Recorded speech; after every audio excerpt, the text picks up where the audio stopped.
Bismillahirrahmanirrahim. Değerli müsəlmanlar, şək yoxdur ki, həsəd insanın malik ola biləcəyi pis əxlaqi keyfiyyətlərdən biridir. Həsəd insanın qəlbində mövcud olan xəstəliklərdən biridir. İnsanın qəlbinə həsəd daxil olduqda, bu çox dəhşətli nəticələrə səbəb olur. Ona görə də İslam dini bu pis sifətdən insanları çəkindirir. Həsəd aparanların bu əməlinin insanlara çox pis təsir olur. Ona görə də dinimizdə həsəd aparanların şərindən Allaha sığınmaq buyurulub. Əl-Fələq surəsinin 5-ci ayəsində Uca Rəbbimiz buyurur ki, وَمِنْ شَرِّ حَاسِدٍ إِذَا حَسَدٍ De ki, həsəd aparanın şərindən Allaha sığınıram. Çünki insanın qəlbi həsəd və paxıllıqla dolduqda başqalarına zərər verə bilər. Həsəd aparan adamlar Allahın nemətlərinin düşmənləri hesab olunurlar. Çünki həsəd insanın qəlbində nə zaman yaranır və nə zaman hərəkətə gəlir, o zaman ki, başqasının hər hansı bir nemətə malik olduğunu görür. Başqasının evini görür, həsəd aparır. Başqasının miniyini görür, həsəd aparır. Başqasının ailəsini və övladlarını görür, həsəd aparır. Başqasının mal-dövlətini, gücünü və sağlamlığını görür, həsəd aparır. Başqasının elmini, ibadətini, gözəlliyini görür, həsəd aparır. Görür ki, başqası Allah yolunda gözəl dəvət aparır, gözəl və səlis danışır, insanlar onu sevir, həsəd aparır. Demək, həsədi yaradan amil başqasının malik olduğu nemət və üstünlüklərdir. Ona görə də həsəd aparan adam Allahın bir insana nemət verməsinə narazı olur. Hər dəfə bir qohumuna, dostuna, rəfiqəsinə, qardaşına yeni bir nemət bəxş olunduqda həsəd hissləri hərəkətə gəlir və artmağa başlayır. Ona görə də həsəd insanın qəlbindəki xəstəliklərdən biri hesab olunur. Həmçinin həsəd qardaşlıq prinsiplərinə zidd olan bir xüsusiyyətdir. Çünki Peyğəmbər sallallahu aleyhi və səlləm əmr edərək buyurub ki, Lə təhəsədu və lə təbəğadu Bir-birinizə həsəd aparmayın, bir-birinizə nifrət etməyin. Hədisin sonunda da buyurur ki, Ey Allahın qulları, qardaş olun. Allah üçün qardaş olmanın öz tələbləri var. Həmin tələblərdən biri də saflıq və təmizlikdir. İnsanın qəlbində qardaşına qarşı həsəd, kin, paxıllıq varsa, bu qardaşlıq sayılmır. Əsl qardaş olmaq üçün gərək bunlara son verəsən. Uca Allah, Ədəb Ərkan surəsi sayılan Əl-Hucurat surəsinin 10-cu ayəsində buyurur ki, həqiqətən də möminlər qardaşdırlar. Ardınca da qardaşlığa xələl gətirə biləcək, onu zəiflədə biləcək xüsusiyyətləri sadalayaraq 11 və 12-ci ayələrdə buyurur ki, Ey iman gətirənlər, bir cəmaat digərini məsxərəyə qoymasın. Ola bilər ki, bunlar onlardan daha yaxşı olsunlar. Qadınlar da qadınları lağa qoymasınlar. Ola bilsin ki, bunlar onlardan daha yaxşı olsunlar. Bir-birinizə tənə vurmayın və bir-birinizi pis ləqəblərlə çağırmayın. İman gətirdikdən sonra fasiq adlanmaq necə də pisdir. Məhz tövbə etməyənlər zalimlardır. Ey iman gətirənlər, zənnə çox qapılmayın. Çünki zənn edənlərin bir qismi günahdır.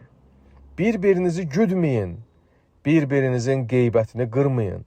Sizdən biriniz ölmüş qardaşının ətini yemək istəyərmi? Siz ki, bundan iyrənirsiniz. Allahdan qorxun. Həqiqətən Allah tövbələri qəbul edəndir, rəhimlidir. Bütün bu sadalananlar qardaşlığı məhv edir. Kiməsə qardaş demək asandır. Dildə hamıya demək olar ki, filankəs qardaşdır. Amma həqiqi qardaş olmaq və qardaşlığı qorumaq çox çətin məsələdir. Qardaşlığı zəiflədən və məhv edən səbəblərdən biri də məhz elə həsəd aparmaqdır. Ona görə də kimdəsə bir nemət gördükdə Ona həsəd aparma. Dərhal buna qarşı özündə mübarizə apar. Həsədi boğ. Maşallah, təbarakallah dinən. Ona qibtə edə bilərsən. Yəni, onda olan bir nemətə sevinirsən və Allahdan dilirsən ki, səndə də onun kimi bu nemət olsun. Məsələn, bir qardaş görürsən ki, gözəl avazla Quran oxuyur, sevinirsən və Allaha dua edirsən ki, sən də onun kimi oxuya biləsən. Bu qibtədir. Həsəd isə fərqlidir. Həsəd aparanda sən ürəyində həmin nemətin qarşı tərəfdə olmamasını istəyirsən. Buna narazılıq eləyirsən. Bəzi adamlar sadəcə ürəyində həsəd aparır və haram iş görür. Elə adamlar da var ki, həsədi o qədər çoxalır ki, əməli ilə çalışır ki, qardaşından həmin nemət yox olsun. Hətta görürsən, adam qardaşına torba tikir. Onun üçün quyu qazır ki, həmin quyuya düşsün. Qardaşı həbs olunsun, o da rahatlansın. Ona görə də həsəd aparan adam Allaha və onun nemətlərinə qarşı ədavət aparır. İnsan gərək xəstələndikdə dərman qəbul edərək özünü müalicə etməyə çalışdığı kimi, daxilindəki xəstəlikləri də müalicə eləsin. Həsəd aparanların sonu cəhənnəm odudur. Adəmi yaratdıqdan sonra Uca Allah ona hər şeyin adını öyrətdikdə, iblis ona həsəd aparır. Və sonu nə olur? Sonu cəhənnəmlik olur. Adəmin 2 oğlunun biri də o birinə həsəd apararaq onu öldürür. Əl-Maidə surəsinin 27-30-cu ayələrində Uca Allah buyurur ki, onlara Adəmin 2 oğlunun əhvalatını gerçək olaraq danış. O zaman ikisi də qurban vermiş, onlardan birindən qəbul edilmiş, digərindən isə qəbul edilməmişdi. Qurbanı qəbul olmayan qardaş öz qardaşına demişdi ki, səni hökmən öldürəcəyəm. Qardaşı da ona belə demişdi. Allah salih əməlləri ancaq müttəqilərdən qəbul edər. Sən məni öldürmək üçün mənə əl qaldırsan da, mən səni öldürmək üçün sənə əl qaldıran deyiləm. Çünki mən aləmlərin Rəbbi olan Allahdan qorxuram. Mən istəyirəm ki, sən həm mənim günahımı, həm də öz günahını üzərinə götürəsən və cəhənnəm əhlindən olasan. Zalimların cəzası budur. Nəhayət nəfsi onu qardaşını qətlə yetirməyə vadar etdi və onu öldürdü. Beləliklə də ziyana uğrayanlardan oldu. Görürsünüzmü? Bütün bu böyük günahın səbəbi nə oldu? Həsəd. Həmçinin həsəd insana haqqı qəbul etməyə mane olan bir xüsusiyyətdir. Bir çox kafirlərin kafir olmasının səbəbi müsəlmanlara həsəd aparmalarıdır. Həsəd aparırlar və onların qeybətini eləyirlər. Saqqal barədə danışırlar, hicab barədə danışırlar. Məqsəd müsəlmanları öz dinlərindən ayırmaq və uzaqlaşdırmaqdır.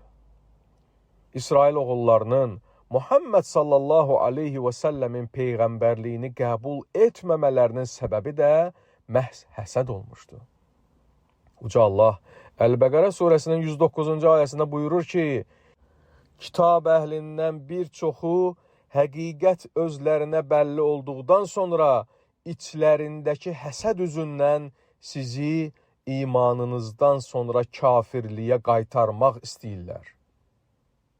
Əl-Maidə surəsinin 54-cü ayəsində isə buyurur ki, yoxsa onlar Allahın öz lütfündən insanlara verdiyi şeyə görə onlara həsəd aparırlar. Bəzi alimlər həsəd aparanları zəhərli ilana bənzədirlər. Çünki ilan sancıb zəhərini boşaltmadan rahatlıq tapa bilmir. Həsəd aparan da yalnız həsəd apardığı kəs neməti itirdikdə rahatlıq tapır. Həsəd aparan adam Allahın qəza və qədərinə narazılıq edir. Narazılıq edir ki, Allah niyə filan kəsə bu neməti verib? Bu da küfürdür. İmanın əsaslarından biri qəza və qədərin Allahdan olmasına iman gətirməkdir. Həsəd aparanda sən buna qarşı çıxmış olursan.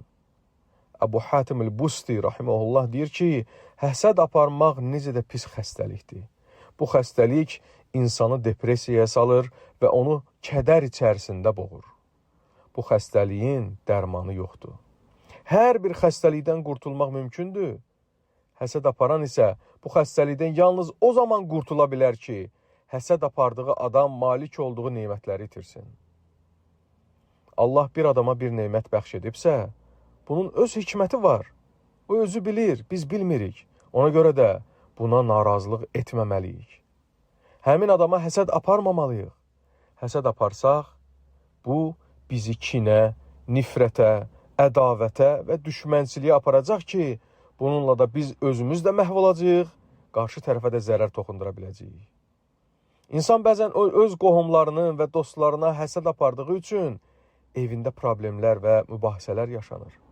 Hətta bəzən başqalarına apardığı həsəd o qədər mübahisələrə səbəb olur ki, bu xəstəliyə, nifrətə və hətta bəzən boşanmaya və uzaqlaşmağa səbəb olur. Əvəzində nə əldə edir? Heç nə. Sıxıntılı və bədbəxt bir həyat. Vəssalam. Başqalarına həsəd aparmaqdansa, ged Allaha səmimi qəlbdən dualar elə. Uca Allah Ən-Nisa surəsinin 32-ci ayəsində buyurur ki, Allahın sizi bir-birinizdən üstün etdiyi şeylərə tamah salmayın. Kişilərin qazandıqlarından öz nəsibi, qadınların da qazandıqlarından öz nəsibi var.